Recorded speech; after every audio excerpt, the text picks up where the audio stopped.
Glória a Deus. Lembrando que estamos pelo Facebook, Instagram, YouTube e aplicativo da Rádio Acorda Bênção, www.acordabenção.com.br, que é 24 horas no ar. Vamos seguir a nossa leitura sistemática do livro de Gênesis. Chegamos ao capítulo de número 14, que nos diz a palavra de Deus. E aconteceu nos dias de Anrafel, rei de Sinar, Arioque, rei de Elazar, Kedorlaomer, rei de Elam, e Tibal, rei de Goim, que estes fizeram guerra a Bera, rei de Sodoma, a Bisa, rei de Gomorra, a Nizade, rei de Adimá, e a Semebé, rei de Zeboim, e ao rei de Bela, esta é Zoar. Todos estes se ajuntaram no vale de Sidim, que é o mar de Sal. 12 anos havia servido a Kedorlaomer, mas ao 13º ano rebelaram-se. E ao 14º ano veio Kedorlaomer e os reis que estavam com ele e feriram os refaíns em Asterote Carnaim e aos Zuzim em Arã e aos Emins em Sevá, em Savé, Kiriataim. A gente não costuma ler essas coisas, né, na Bíblia, mas quando lê fica se gaguejando. E aos Oreus, no seu monte Seir, até a campina de Parã, que está junto ao deserto. Depois tornaram e vieram a Emispate, que é Cádiz, e feriram toda a terra dos amalequitas, e também os amorreus que habitavam em Azazon Tamar. Então saiu o rei de Sodoma, e o rei de Gomorra, e o rei de Adimá, e o rei de Zeboim, e o rei de Bela, esta é Zoar, e ordenaram batalha contra eles no vale de Sidim, contra Kedorlaomer, rei de Elão, e Tidal, rei de Goim, e a Anrafel, rei de Sinar, e Arioque, rei de Elazar, 4 reis contra 5. E o vale de Sidim estava cheio de poços de betume, e fugiram os reis de Sodoma e de Gomorra e caíram ali. E os restantes fugiram para o monte, e tomaram toda a fazenda de Sodoma e de Gomorra, e todo o seu mantimento, e foram-se.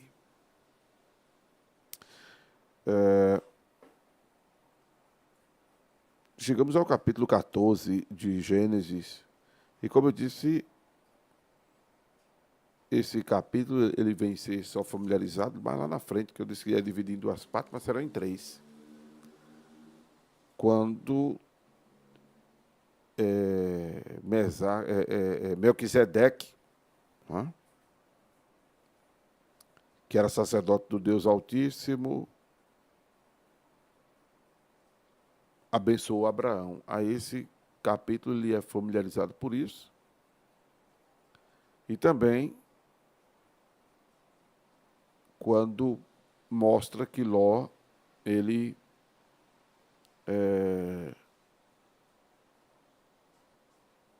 vai procurar Abraão, né, quando depois está habitando na cidade de Sodoma.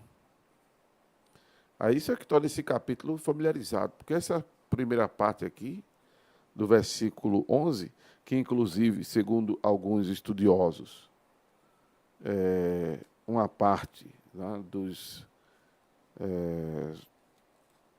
considerados, assim, digamos, eruditos, né, eles descartam este capítulo como uma impossibilidade histórica, que não é verdade, né? Porque nós veremos que descobertas arqueológicas demonstraram a existência, ou demonstram a existência, de uma civilização na Palestina entre os séculos 21 e 19 a.C. E que, devido à destruição violenta das cidades ao fim deste período, mostra que havia ali uma civilização, né?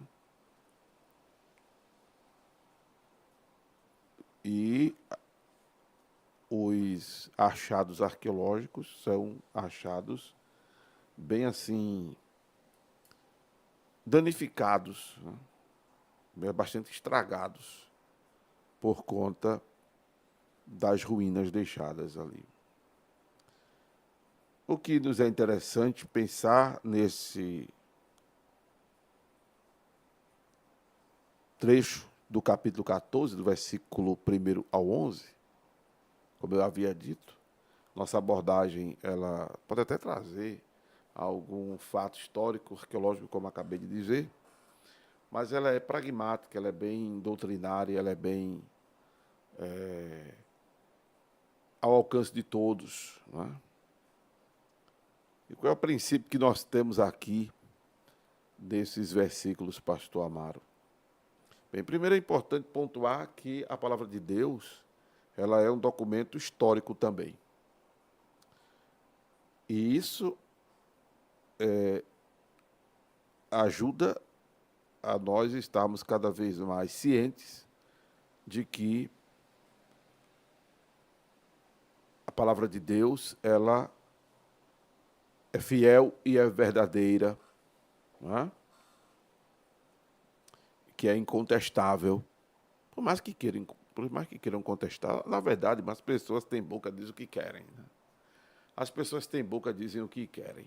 Eu fiz uma postagem ontem de manhã no meu Instagram, fiz questão de colocar no story, coloquei na grade do Instagram, dizendo o seguinte: quem me conhece sabe que eu não abro mão dos princípios bíblicos, das verdades bíblicas, por sistema de crença nenhum, fora do circuito evangélico e dentro do circuito evangélico. Se tiver heresia dentro do circuito evangélico, eu combato. E eu combato com força, eu mostro à luz da Bíblia que está errada aquela doutrina, que está errado aquele movimento. Eu mostro. Talvez seja por isso que muitos pastores não me convidam para pregar em suas igrejas e eu não estou nem preocupado com isso. Glorifico a Deus quando encontro amigos que me abrem a porta de sua igreja para eu ao menos visitar, e quando me dão a honra de ocupar a tribuna, confiarem a mim, seus púlpitos, suas ovelhas, eu me sinto, confesso a vocês, muito honrado. Por isso que eu só tenho gratidão ao senhor, pastor Adeilson, que eu estou vendo, estão me assistindo aqui pelo YouTube, ao senhor, pastor Moisés, ao senhor, pastor Williams, ao senhor, pastor Gilson, a você, bispa Camila Bezerra, pastora Tânia, pastor Neto da Assembleia de Deus, Trindade Santa, há tantos outros colegas pastores que recentemente, pastor Gerson, né? Há tantos colegas que recentemente abriram as portas de suas denominações, confiaram seus púlpitos, suas ovelhas para que eu ministrasse sobre escatologia. Muitíssimo obrigado a vocês todos. Né? Glória a Deus por isso, pela confiança. A todos os pastores que estiveram comigo domingo passado, por ocasião do almoço, onde estávamos tratando sobre o projeto de ampliação do Acorda a Bênção. Né? Glória a Deus. Eu registrei aqui uma foto com essas lideranças.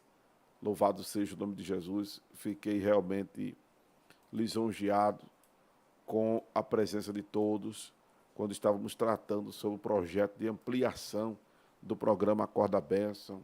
Se você, pastor, tem interesse de ampliar o projeto Acorda a Bênção, fala comigo no meu WhatsApp, amém? Para que essa obra cresça, essa obra venha ocupar realmente espaço de pregação nas madrugadas, na internet, no rádio, a gente, quem sabe, um dia voltar para a FM, voltar para a televisão, não é? E está crescendo nas redes sociais para saquear o inferno e povoar o céu. Se você tiver interesse de me ajudar na ampliação do projeto do programa Acorda a Bênção, fala comigo no meu WhatsApp, 819-8720-4989, para levar para o seu bairro, para a sua comunidade. É o nome do grande Senhor Jesus. E nós tratarmos dos projetos do programa Acorda a Bênção. Amém? Fico feliz e me sinto honrado quando me é aberto e é dada essa oportunidade para eu pregar a palavra de Deus. Como a nossa irmã Wade, o pastor da Diaconisa Wade, quarta-feira eu vou estar lá, e já soube, me colocaram na escala como pregador do Círculo de Oração. Eu só ia visitar, ver a irmã Wade, ver o irmão Reginaldo, mas já soube que até na escala de pregação do Círculo de Oração me botaram, amém? Deus abençoe vocês, aí da Missão Evangélica Pentecostal do Brasil. Então, glória a Deus por isso, não é? Glória a Deus por isso. Então, voltando ao texto, está vendo que a gente pensa que não, mas tem pano para manga, né? Quando a gente lê a Bíblia, a gente sempre acha, pela inspiração do Senhor, algo que dizer, algo que falar, algo que pontuar. Amém? Louvado seja o nome de Jesus Cristo. E aqui, neste capítulo 14, do versículo 1 ao 15, que a gente pensava que não, tem muita coisa para ser falada. A começar por essa observação que acabei de dizer, que a palavra de Deus ela é um documento histórico. É um documento histórico. Tem um livro que eu sugiro um dia vocês lerem, que é sobre o Velho Testamento. Né? Tem razão o Velho Testamento, que são achados arqueológicos que mostram a veracidade do que diz a palavra de Deus, no sentido não só, porque isso transcende o material, o histórico, transcende o filosófico, transcende até a ciência. A ciência mundana, né? Transcende. Porque quando a gente fala de ciência, aí os homens fazem uma decantação, os homens separam da fé, que foi um erro. E é um erro para quem faz isso, porque ciência e fé, que dizem que não devem andar juntos, mas andam juntos. Porque a ciência, inclusive, ela tem um lema de que ela não é exata, ela vive sofrendo uma mudança. E é por conta desta mudança que a fé não pode estar desassociada da ciência. Porque se ela sofre alterações ao longo do tempo, ela não chegou a um denominador comum sobre determinada matéria. Ela não chegou a uma conclusão de uma determinada matéria. Não é? Então, a ciência não pode descartar a fé. Ela depende da fé para respirar. Depende da fé. Os homens é que, ao longo do tempo, fazem essa desassociação. Como eu já disse aqui, nós humanos é quem temos deturpado a palavra de Deus, temos torcido a palavra, não é? E aí eu volto a dizer, da postagem que fiz, porque as pessoas falam o que quer, dizem o que quer, aí eu me senti também no direito de responder, que quem me conhece sabe que eu não abro mão dos princípios bíblicos, das verdades bíblicas, não é? E vou continuar defendendo aquilo que eu creio, onde quer que eu esteja, em qual condição eu estiver, eu vou estar levando a palavra de Deus. Vou estar levando a palavra de Deus. Quem me conhece sabe disso. Não é? Tem minhas falhas, meus defeitos, minhas imprudências, minhas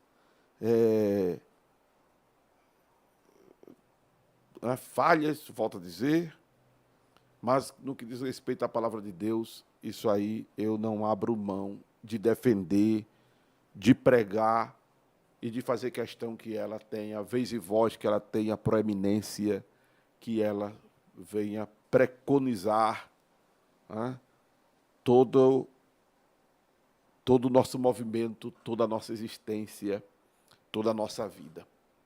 Não pode, porque então parte da árvore da vida será tirada, e tirar parte da árvore da vida é perder a salvação, viu? Vai pensar que vai entrar no céu pela metade. Ninguém vai entrar no céu pela metade. E quem acrescenta, lhe será acrescentado os flagelos que estão escritos nesta palavra. É o que João diz escrevendo. O Senhor falando através de João. Então,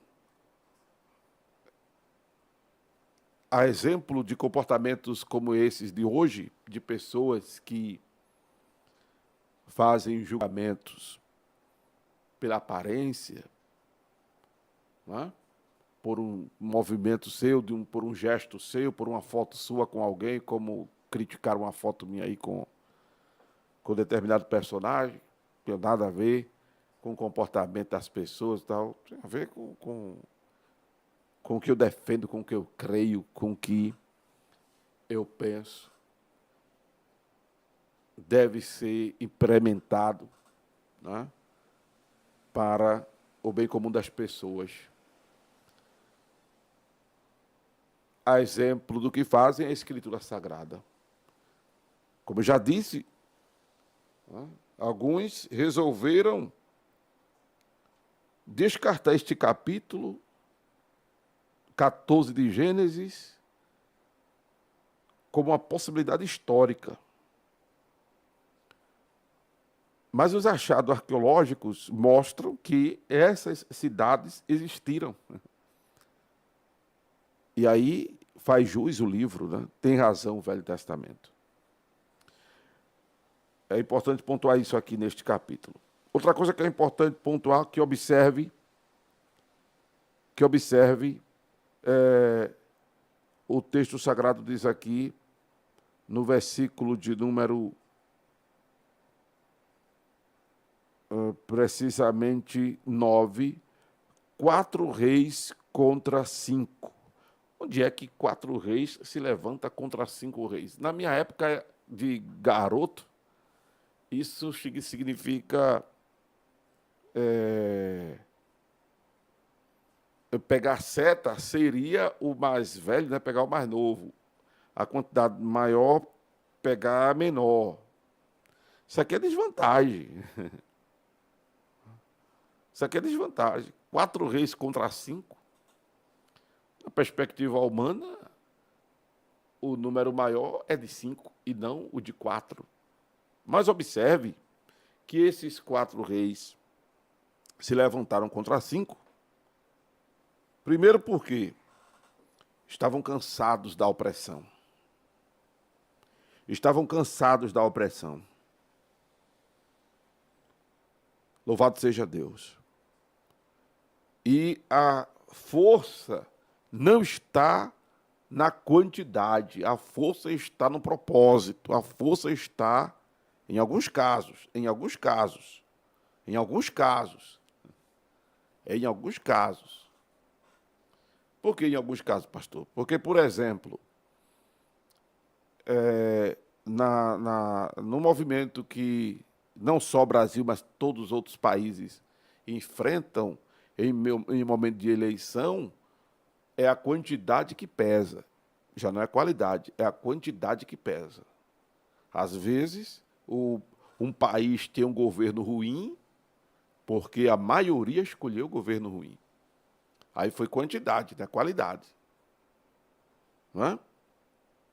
Nesse caso de urna, o que pesa é quantidade. No caso monetário, em alguns casos, o que pesa é quantidade. Quando a pessoa, por exemplo, faz uma oferta para o altar da bênção, eu digo que a irmã mandou uma oferta e disse, pastor, é pouco, mas é de coração. Nunca é pouco, porque o valor transcende a quantidade. Entende essa palavra? O valor transcende a quantidade. Porque a pessoa está dando de coração, está dando por amor, está dando de fé, está crendo que está investindo na obra de Deus. É como a oferta da viúva, tem um valor que transcende a quantidade. Não é? Quando estamos reunidos em nome de Jesus, o que importa é estar reunido em nome de Jesus, mais do que multidão.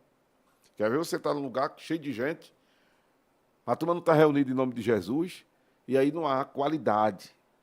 Não há qualidade. Então, a quantidade, às vezes, que acaba atrapalhando ao invés de somar. Não é? Mas, em alguns casos, e como esse, aliás, como esse, por exemplo, do estar reunido em nome de Jesus, o que pesa, o que vale é a qualidade dos que estão ali reunidos, adorando, concentrados, voltados para Jesus. Aí, nesse caso, o que pesa é qualidade. Por exemplo, o tempo que a gente tem de crente, se a gente não viver em qualidade de vida cristã, o tempo não vale a pena.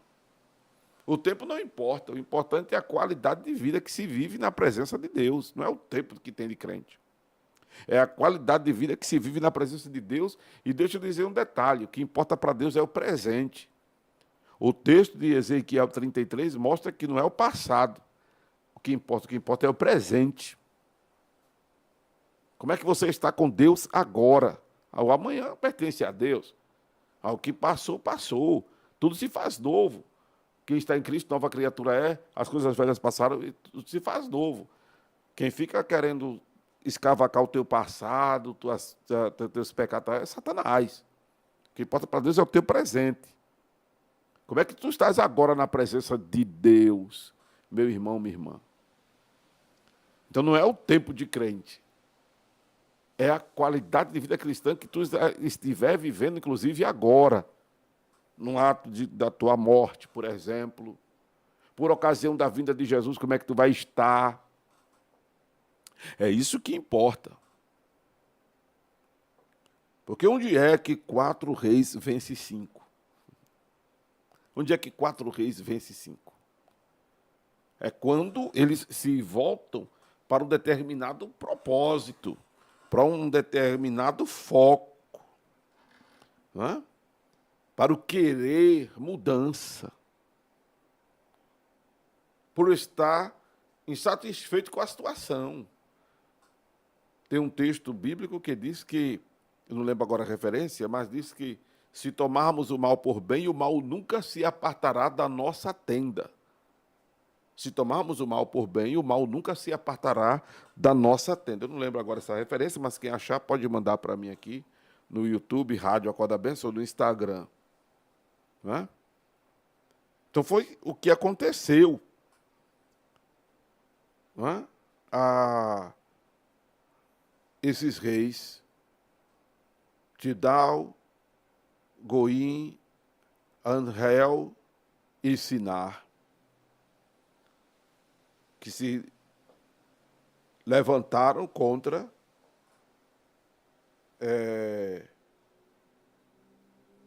Anrael, Arioque, Eleazar, Querdolaemé, Elão e Goim.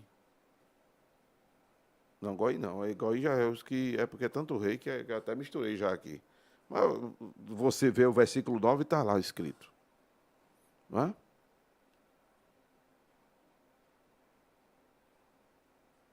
Esses foram os que Siná, Arioque, Eleazar... Cadê, meu Deus? É aqui, ó, pronto. Então saiu o rei de Sodoma, o rei de Gomorra, o rei de Edimá, e o rei de Zeboim, e o rei de Belar, que está em Zoar, e ordenaram batalha contra eles no vale de Sidim. Hã? Pronto.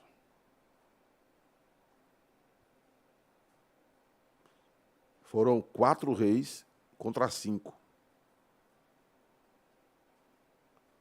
Versículo 1 e 2 de Gênesis mostra isso. Porque durante 12 anos eles haviam servido a Quedorlaomer, porém no 13º ano se rebelaram. E ao 14º ano veio Quedorlaomer e os reis que estavam com eles e feriram os refaíns em Asterote Carnaim. Veja, eles se rebelaram. Por quê? Certamente já estavam achando ruim, estavam inconformados com a situação. Hã? Porque essa rebelião, ela pode se dar por vários motivos. Você pode estar sendo favorável e se rebelar. Você pode estar sendo contemplado e se rebelar. E você pode estar submisso e se rebelar. Então, a rebelião, ela pode se dar por vários motivos. Por vários motivos. Que, de certa forma, não deixa de ser um quê? Inconformismo. Uma vindicação por mudança, uma insatisfação. Querer mudar. Querer mudar. Quando se toma atitude de rebelião, seja por uma motivação ou outra, o que está querendo, o que está sendo vindicado é mudança. E para as coisas acontecerem, você tem que querer. Você tem que querer mudar.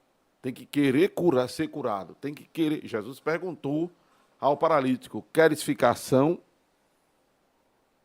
Ele disse: quero. Jesus disse: seja feito conforme a tua fé. A lepra desapareceu do cara. Jesus chegou ao paralítico no tanque de Betesda.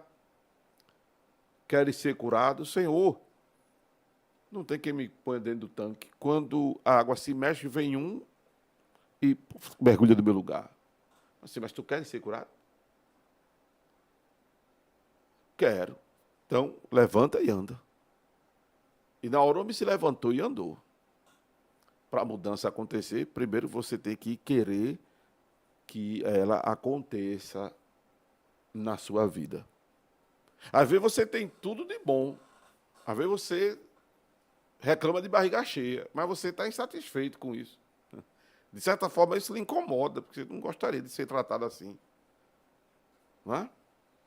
Tem gente que não gosta de ser bem tratado, de ser bem cuidado. Tem gente que não gosta. Não gosta não, pastor? Me diga uma pessoa, pastor, que não gosta de ser bem tratado.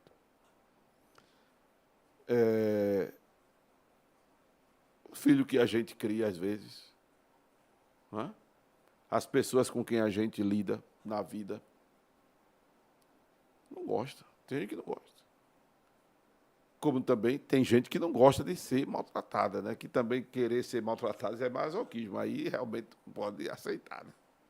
Você não pode se permitir ser maltratado, ser judiado. Você não pode se permitir, isso é masoquismo.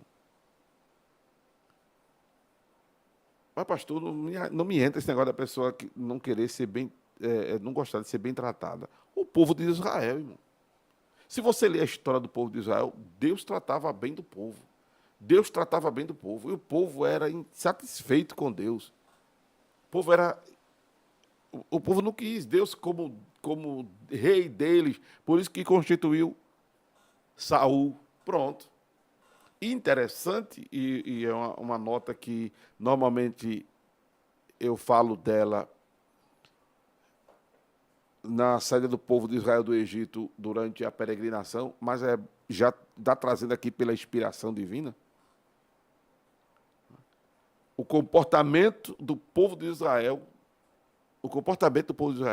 traça a personalidade não só deles como nação, mas de todos nós seres humanos. Se você ler a Bíblia com essa atenção, e eu estou falando isso não como um estudante que sou agora do comportamento, pela lupa do Espírito Santo, eu percebi isso já há muitos anos antes, muito tempo antes, quando estava fazendo a abordagem da saída do povo de Israel do Egito até a entrada em Canaã, e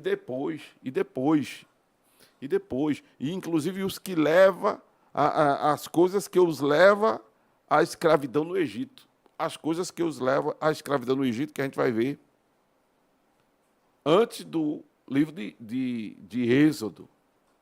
Antes do livro de Êxodo. Deus tratava bem do povo. Deus sempre tratou bem o seu povo. Deus sempre trata bem de nós. Deus sempre cuida bem de nós. Mas tem gente que deixa Deus, se afasta dos caminhos do Senhor. Bom, está aí. Não precisa ir muito longe, não. Precisa ir muito longe. Tem gente que se rebela contra Deus. Deus querendo o bem da pessoa. Sim ou não? Há ou não quem se rebele contra Deus? Deus fazendo o bem. Ah, irmãos, isso é fato. Isso é fato. Não é? Isso é fato. Então a gente percebe que, outro detalhe, as guerras sempre foram uma realidade na vida dos homens, né? Nas civilizações. Outra coisa que é importante entender também, que aparentemente você não vê uma razão pela qual esses reis se rebelaram, né? Apesar do texto dizer aqui que durante 12 anos eles haviam servido a Quedorlaomer, porém no 13º ano rebelaram-se. E Quedorlaomer e os reis que estavam com ele feriram os refaíns em Astarote, os refaíns, os zuzins e os emis e aos oreus no monte de Seir.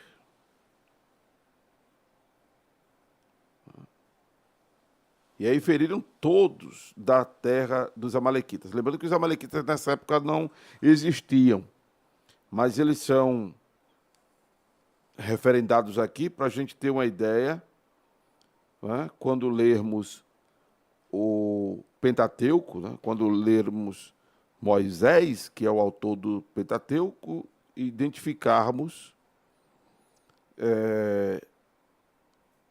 a localização deste povo, a localização dessas cidades que viveram à margem do Mar Morto. Mar Morto.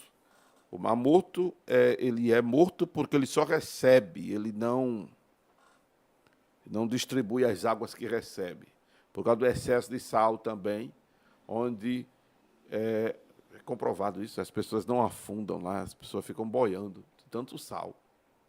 Não é? E é morto porque ele não distribui suas águas.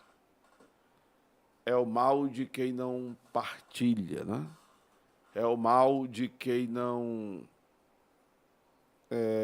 se socializa, né? De quem não,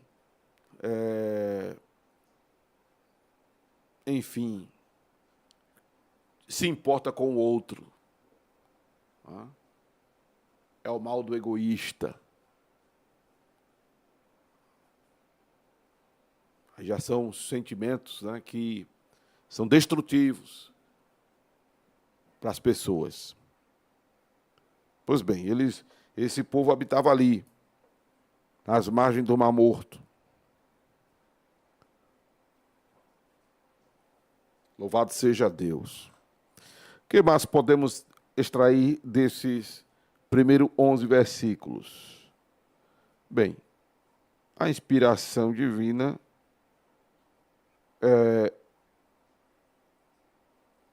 me faz, por hoje, parar aqui. A gente pode até voltar a esses primeiros 11 versículos do capítulo 14, mas eu penso que essas pontuações são suficientes, tendo em vista que já chegamos a 1h da manhã. Daqui a pouco a segunda live do Instagram cai e o pessoal que está no Instagram, a irmã Zenilda, esposa do meu querido amigo pastor Gilmar Feliciano, saudade dele, e Midian, minha esposa, está aí no Instagram. A irmã Deise Albuquerque no YouTube, Ana Cristina Freitas, glória a Deus, no YouTube. Vocês do Instagram vão perder a oração, porque daqui a pouco termina a live. É automático. O Instagram derruba, eu nem vejo. Caiu a primeira live, eu nem vi. Mas se quiser acompanhar a oração, vai para o YouTube, Rádio Acorda Bênção, ok? Em nome do grande, o Senhor Jesus. Glória a Deus. Você, bem, que se sentiu aí tocado por alguma dessas falas, que você ouviu foi mais do que a voz de Amaro Correia, o pastor que vos fala. O que vocês ouviram, se mexeu com você, algo assim. O que você ouviu foi a voz de Deus, a voz do divino.